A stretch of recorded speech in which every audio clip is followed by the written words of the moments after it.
from the economic perspective, it is no question that music can change the economic tide here. But everybody doesn't have to be on the stage. I'm your host, Taylor Ann Carpenter, and welcome to The Talk Chamber, a production of the Greater Memphis Chamber. The Talk Chamber is the podcast for the latest on the Chamber, economic development, and all things Memphis. Our guest today is a Memphis music mogul. George Monger, welcome to The Talk Chamber. Taylor, thank you so much. And for those listening, don't you worry. I compensate her greatly to call me a mogul. So let's just dive in. Go ahead and tell us about yourself. What is your connection to Memphis? Sure. Memphis is number one place in my heart when it's places I want to see flourish and grow. Born and raised here. Went to the University of Memphis.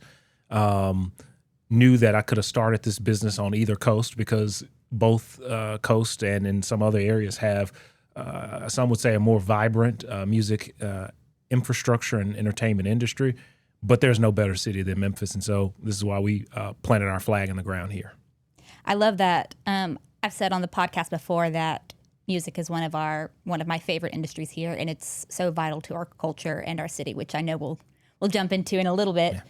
But you're the founder and CEO of Connect Music. What is Connect Music, and how did you start it? How did it get its start? Yep. So Connect Music is a music distribution company. So what the heck does that mean?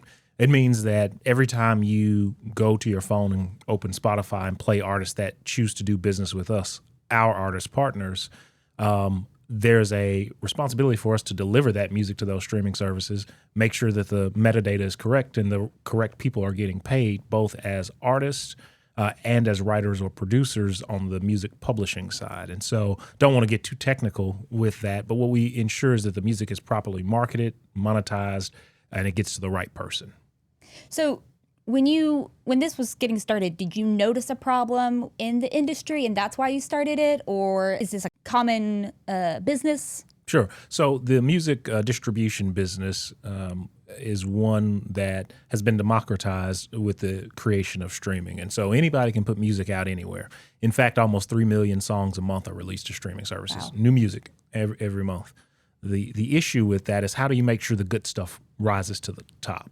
And as users of these streaming services, there's no way we can sift through 3 million songs. So our approach, rather than distribution being a massive focus, mass ingestion of content, we said we want to be intentional and surgical about who we serve so that we can super serve them.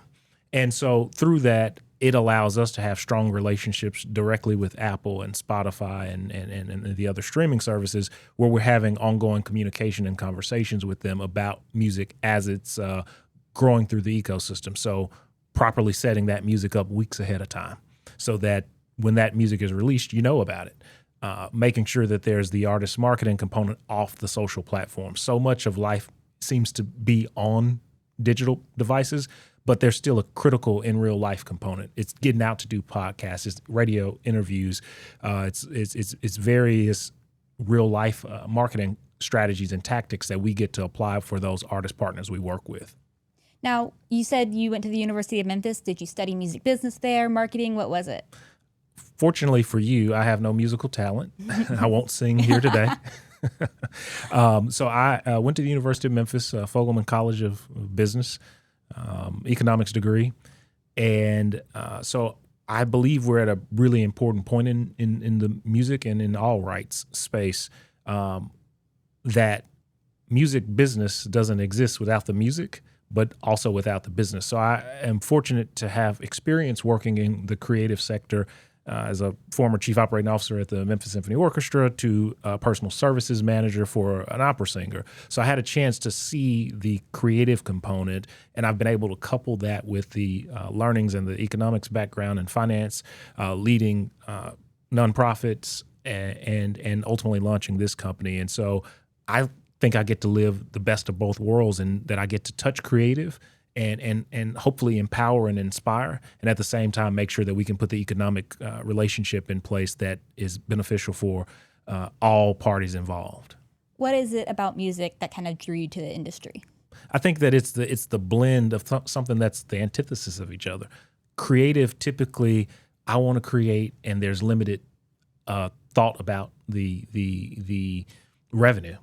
On the business side, there's a lot of thought about the revenue, but not a ton about the creative. And so how do you get to blend both of those when you are a lover and an appreciator of music, yet have no musical talent? So what I do is I get to hear it and admire and ask questions, while we also make sure that we benefit the creatives that we work with. And so beautiful opportunity for me to admire up close and personal and make sure there's some economic benefit for all parties involved.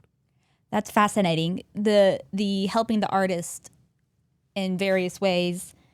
Let's talk about ownership. Okay. What does ownership mean to you? Not just in music, but also in a business and in a community.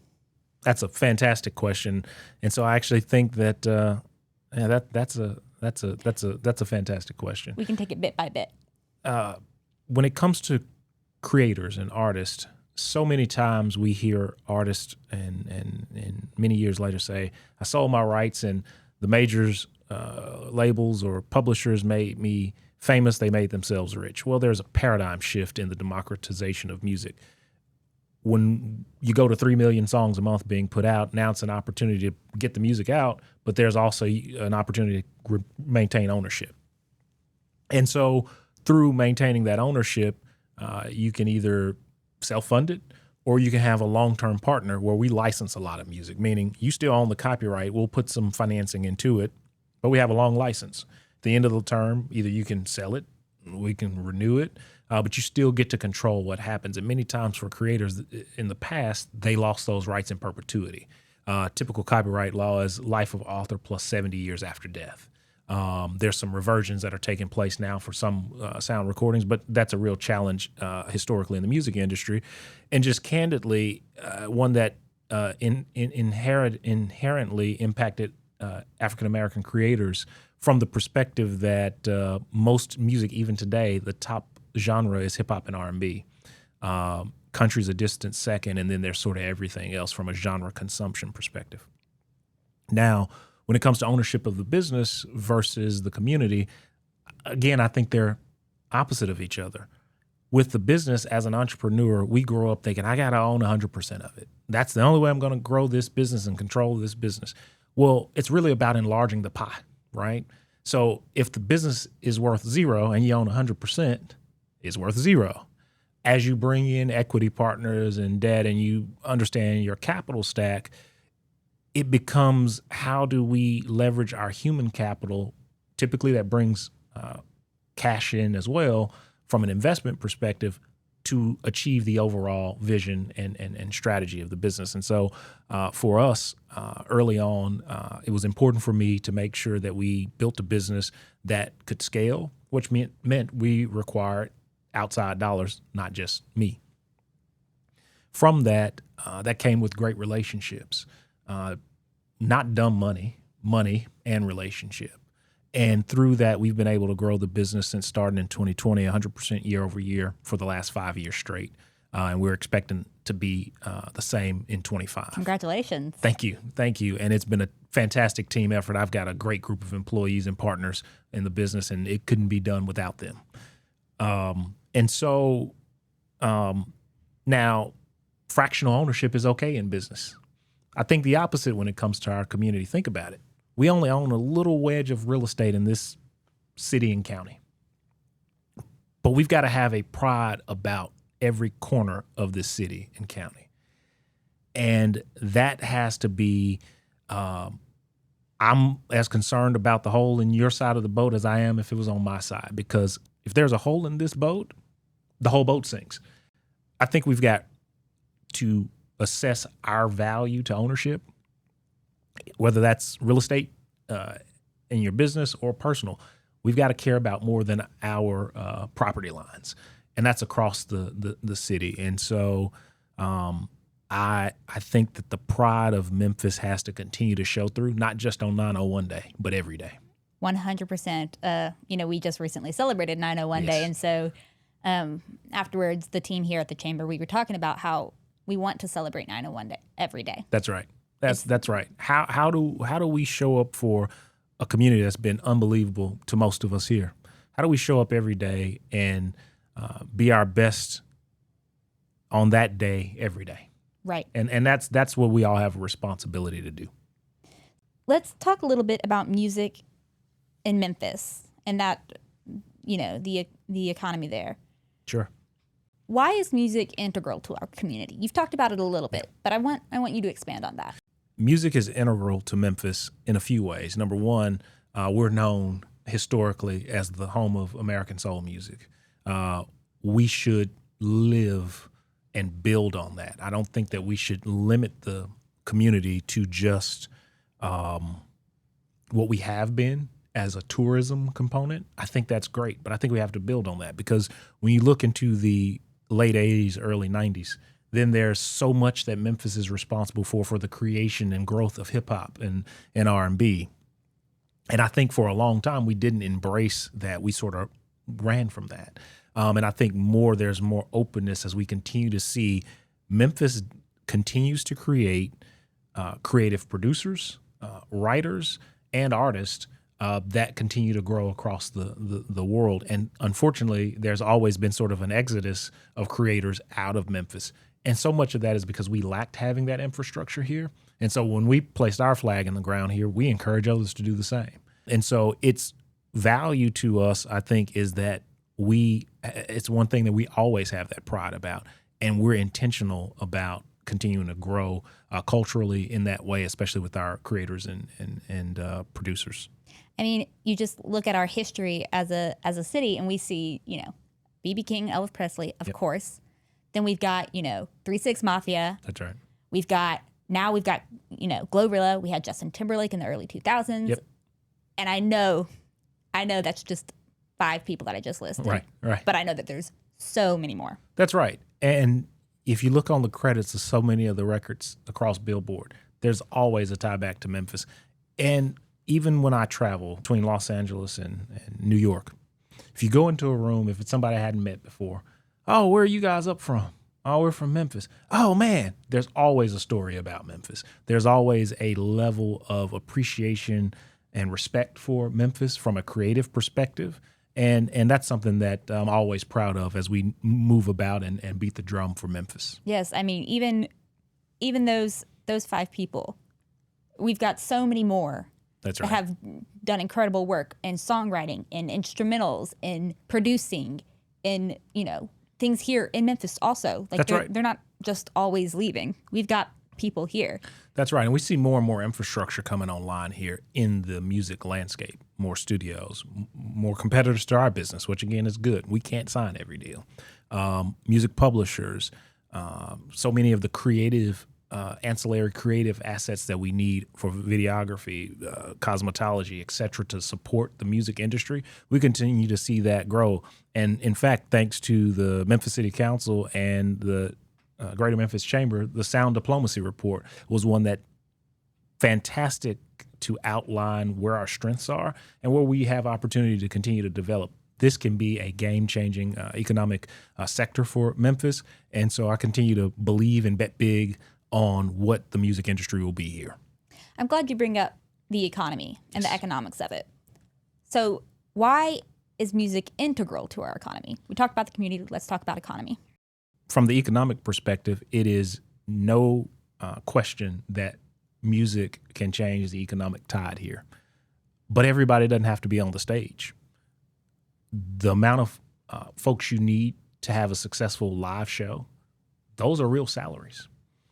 When you produce an album, those are real producers. They need a real studio. They need a real mixing engineer. These are real jobs that pay real money. And what we see even from our side on the distribution side of the business, which is how that typically works, is you work with an artist directly or you work with the label. In either case, there's going to be a producer that creates the record, brings the folks together. There's going to be a songwriter. There's going to be a mixing engineer. Now in Dolby Atmos, there's going to be a Dolby Atmos mix. And again, these are things that are hundreds of dollars per hour for those creative services. Then you're going to need your marketing folks. So if you're getting ready to market an album, you're going to need a videographer for the promotional videos. You're going to need your street teams if you're doing any ground in real life activations. So there's so many jobs that are created just to get a project out. So yeah, we see that one artist, number 1, number 2 on Billboard, number 10 on the charts at all, which is a huge accomplishment. But there are hundreds of thousands of dollars that went into getting there. And that money has an opportunity to be right here. You named at least a dozen jobs that somebody could have in the music industry that's not being, the face of a song or something. That's right. That's right. And that's so important to our economy. I mean, the jobs make up a huge portion of what we do here at the chamber. Yes. And I love to just think about all the things that it takes, because even with a live show, you need somebody who's going to backline. Yep. Right. Lighting. Yes. Somebody who can help tear down and set up the stage, especially at places like the FedEx Forum, where it doubles as a few things, because we've got the stage there, but then we have our Grizzlies and our Tigers playing there. So the stage isn't always there. That's right. You've got to have those people. And that just provides so many different jobs for us. And, I don't think Memphis would be the same. Our economy would be the same without the music industry. No doubt about it. And it's a huge growth opportunity. Every chance I get, I make sure that we're advocating for our music streaming partners to visit Memphis, and make sure that we continue to, again, when I talk about owning the city. I was on the phone 2 months ago with a major music publisher. There are three of them. Mm-hmm. Sony, Warner, Universal. It was one of the chairman and CEO. We were working through a transaction, and he said, "I love Memphis. I'm scared to come." I said, "Well, what do you mean?" He said, "Well, I just hear it's not safe." And I told him, I said, "Next time you come to Memphis, let me get with you." He said, "Oh, I used to visit all the time when I was in the 90s when we had some key artists down there. I was at another company." I said, "No, Memphis is a fantastic city. It's a great place to be." So I shared that information with Ted Townsend, and Ted gave me stats right away. And I just followed up with the chairman and CEO of the major publisher, and I said, "Here's just some context for you, because I take that personal, because this is where I live. This is where my son is growing up." And so through that, I got another call. We want to go explore the blues trails. Can you help me make that happen? We're celebrating a loved one's birthday.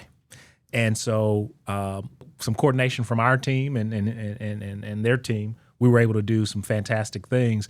I got a note in my phone that says, "We as a family had a fantastic time in Memphis. Thank you for hosting us. Thanks for making this happen. It was really special for us." But to your earlier question, that's our responsibility to own this community. Ownership of the narrative. That's right. Say the good news. That's if you right. want the good news out there, if you want people to not say, "Oh, I don't like Memphis." That's right. You have to be the one to say, "I like Memphis, and here's why." That's right. And so I believe we picked up about 10 advocates for Memphis and their experience here on the ground. That's what we like to hear over here at the Chamber. 100%. So you mentioned in an article with the Memphis Business Journal a while back, you said that music and business are, quote, "the perfect solution to economic growth." Can you explain what you meant by that? Tell us how. Sure. It's very simple. And we talked about it a lot today.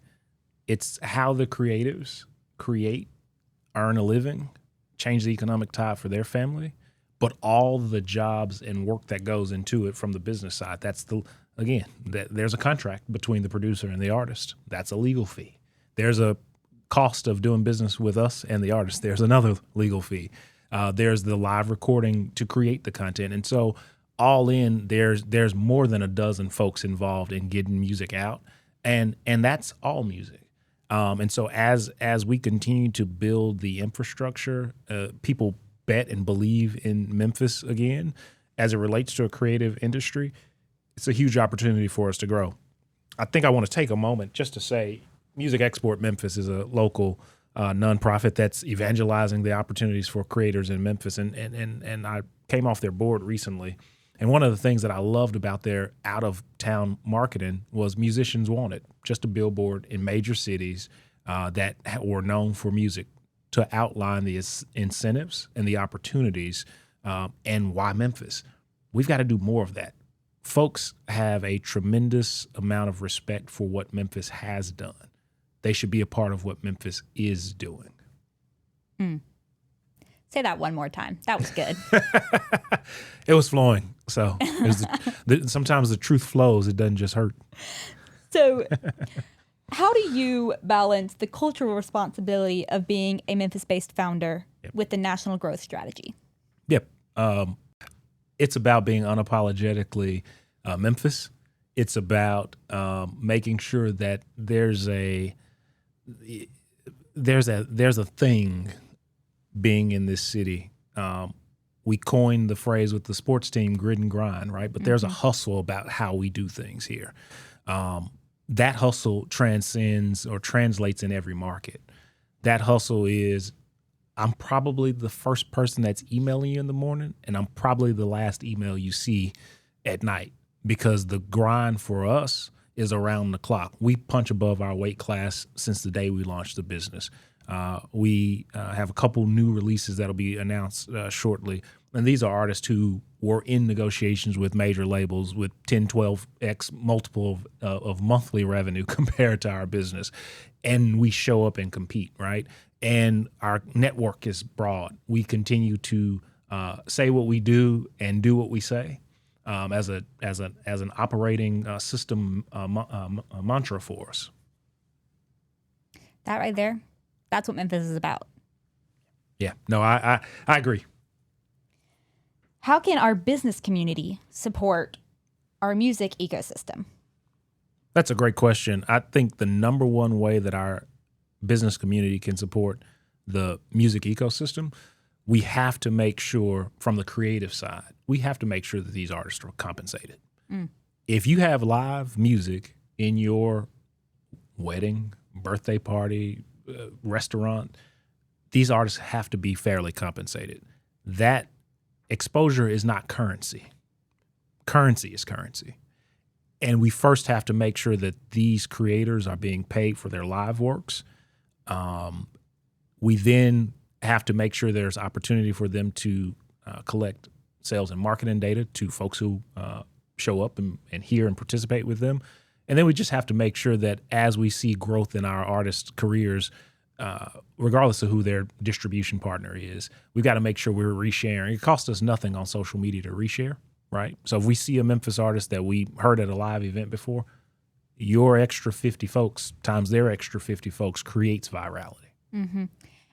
We had an event recently, I think it was back in June, and we hired a local musician, and I hit that follow button. Now I'm liking all their posts, sharing their posts, those kinds of things. That's right. It's just, there's simple ways that you can support them by just, simply being a fan of their music. Right. But then if you have the opportunity to hire them and compensate them, hire them. Yes, indeed. And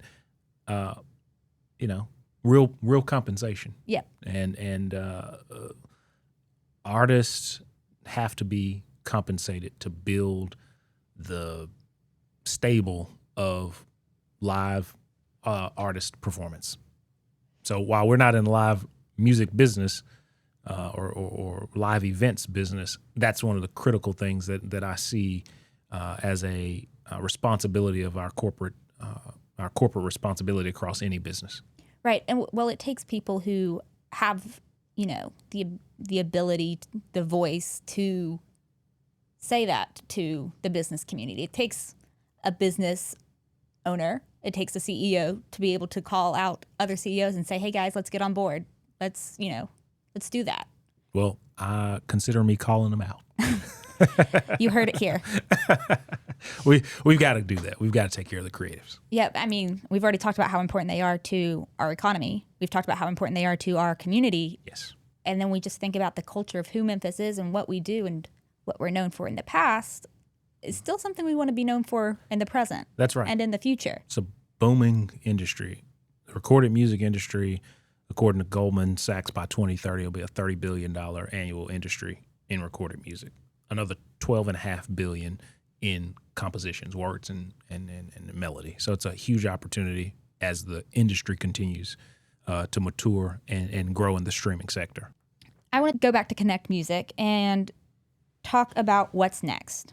Tell us, what does the next 2 to 3 years look like? It's all about growth, right? It's continuing to scale our roster, continuing to enhance our artist partners teams. That is the marketing teams, the press PR, our sales strategy and team. I'd like to see a lot more of that happen here in Memphis. We have a team spread across the country right now. I want to put more people in our headquarters. I really want to see that growth. Again, I mentioned we've grown 100% year over year since launch, and I want to see that benefit this city as we export that talent all around the globe.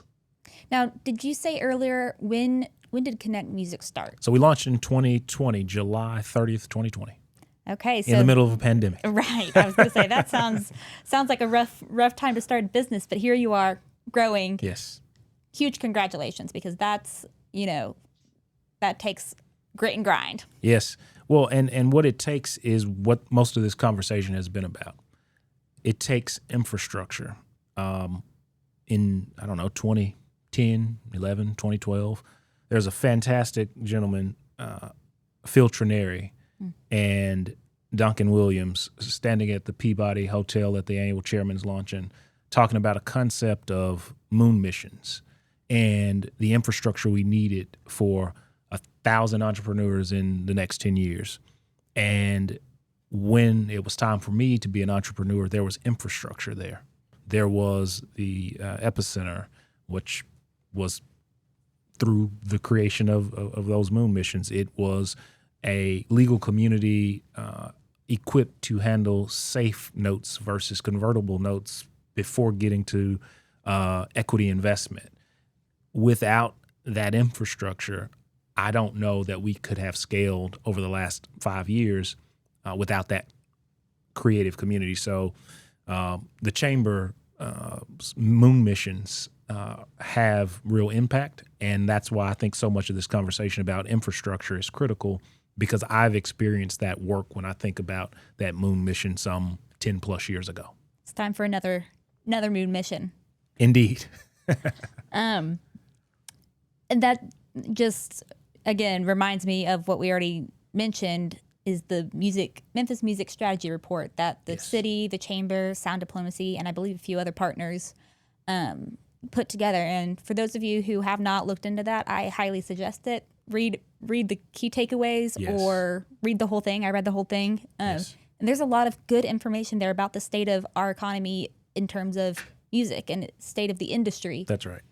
And as well as recommendations and things that we can do to improve, because that's the only way to grow, is through improving, and recommendations. Like, that's right. So I just wanted to say that again, because I highly recommend it for everybody. It was very eye-opening and fascinating at the same time to get a glimpse into the industry.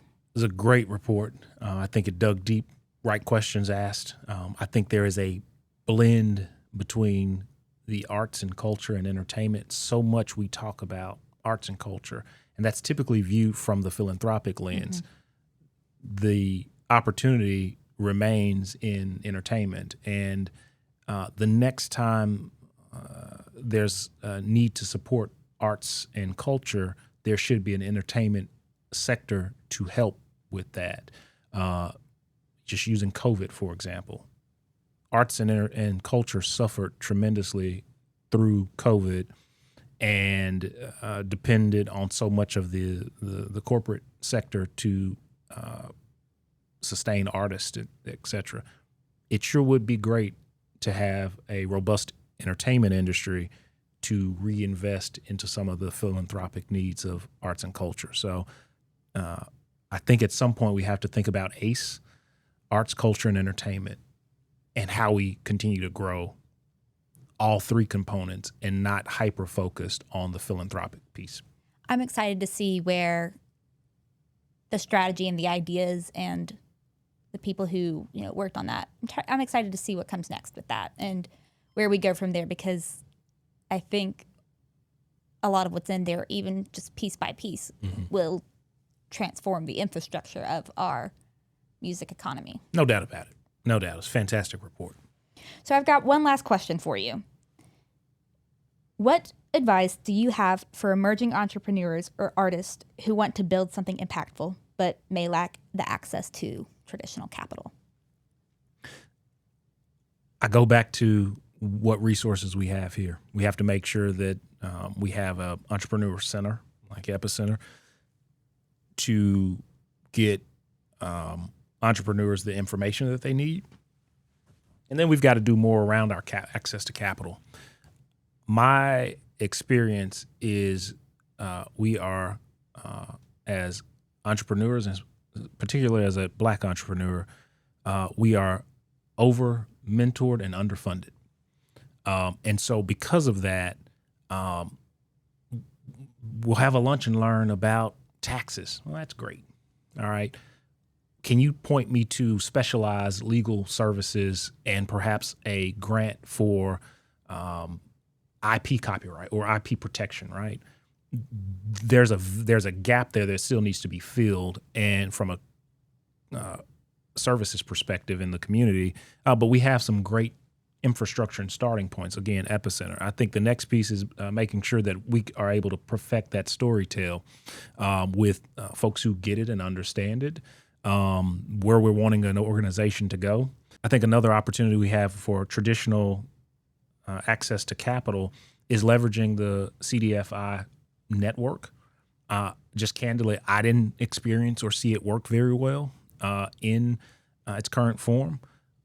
I know there are many entities. In fact, even a couple days ago, we were working through a transaction. We just decided to do it with traditional banking, but it should have been a very easy transaction for a community development institution to do, but it was such an onerous process. We just did traditional financing, and fortunately, we're at scale to do that. But we've got to remove barriers to access to capital as businesses need to go to the next level. The other thing I think is important for us to identify how we're going to structure the debt capital stack, because there's a tremendous private credit market, more than $1 trillion of opportunity. And I can only think of one entity that knew anything about it, and that's Preserver Partners and the late Dr. Floyd Tyler, who deeply understood that space and was a critical partner in our growth in the early stage. I have one more question for you. What is your call to action for Memphians, for our business community, for whomever is listening to this podcast? Sure. I think it's so many of the things you touched on, and they all revolve around one thing. It's about ownership. We've got to own our future. We cannot let a set of bad actors in our community define this community. We cannot let a governor or a president define this community.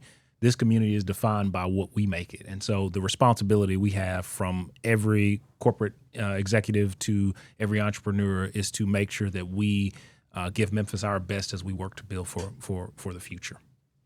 George, thank you so much for joining me today. Taylor Ann, thank you so much for inviting me, and I appreciate it. Of course. Thank you. Thank you so much for listening to this episode of The Talk Chamber. We are so glad you're here. Memphians, it's time to take ownership. If you enjoyed this episode, share it with a friend, or maybe even a client. Subscribe to The Talk Chamber to keep up with the latest on the Chamber, economic development, and all things Memphis. Follow us on social media at Memphis Chamber, and we'll see you next time.